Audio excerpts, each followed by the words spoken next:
Good evening. My name is Henry.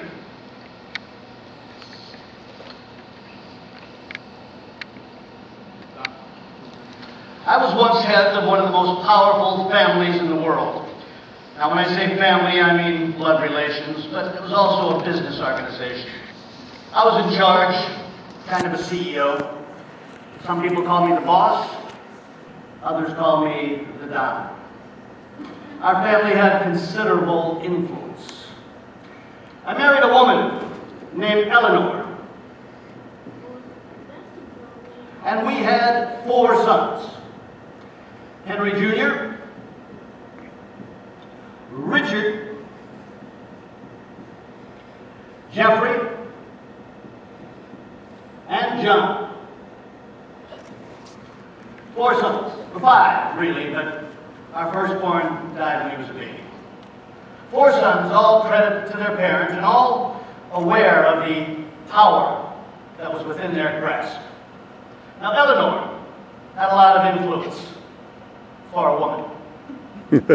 She and I were both born into powerful families, and we learned early what it took to keep what we had. So our sons were born with a genetic predisposition towards power and towards being willing to do what it takes to keep it. Of course, foolishly, Eleanor and I believed that this quest for power would lay dormant until after we were gone.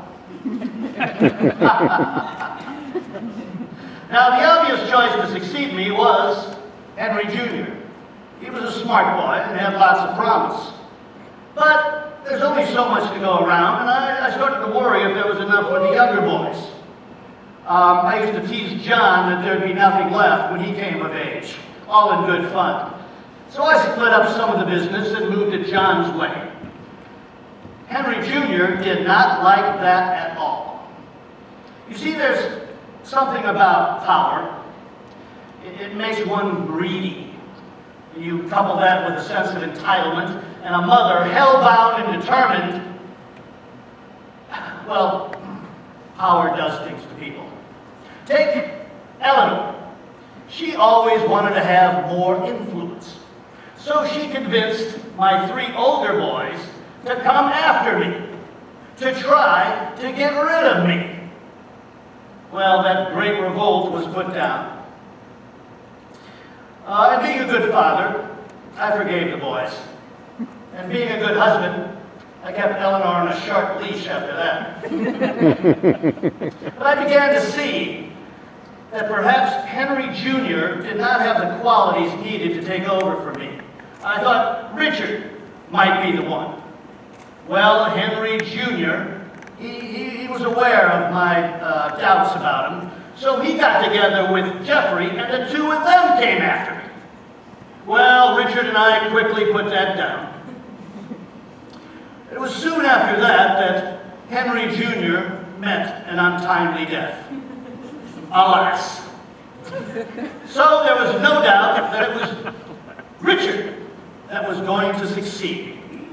I moved some power and responsibilities Richard's way, and then I split up some of the rest of the organization for Jeffrey and John. Richard didn't like that at all. So I sent Jeffrey and John over to talk to Richard, try to calm him down. Things settled down for a bit. In the meantime, Jeffrey had married a woman named Constance, and they had a son named Arthur. You know, I think Jeffrey was always the smartest of the boys. He wanted power, he wanted wealth, but he never fought too hard to go after the top spot. But it was soon after his marriage to Constance, unfortunately, that Jeffrey died. So now Richard began to get a little impatient for the top spot. So Richard came after me. But he allied with some organizations outside of the family. Now, I know it's important to claim your turf and beat your own chest, but when you go outside the family, well, I began to see that it was John who was the best person to take over for me because he had the one thing the other boys didn't: loyalty. So in the battle against Richard and the outside families, John was right by my side until he wasn't. And then I died. Richard became the top man, but then some of his allies, these other families, they kidnapped Richard. They took him hostage. So John became the top man for a while. When Richard was released, he came back, took over, John stepped back, and things settled down for a while. Richard named Arthur as his successor. And then Richard died without an heir. Some families wanted Arthur to take over, and that of course pleased Constance very much. Others wanted John to take over. So everybody started fighting. Is that clear? Just your typical family.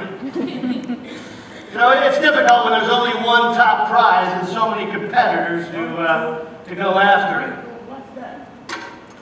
You know, a wise man, no one here, a wise man once said that some are born great, some achieve greatness, and some have greatness thrust upon them.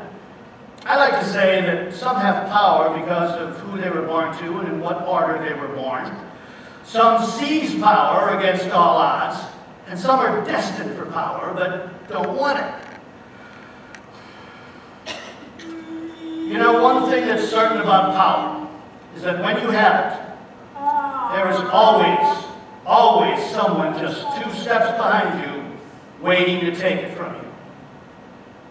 Blood is thicker than water, but power trumps all.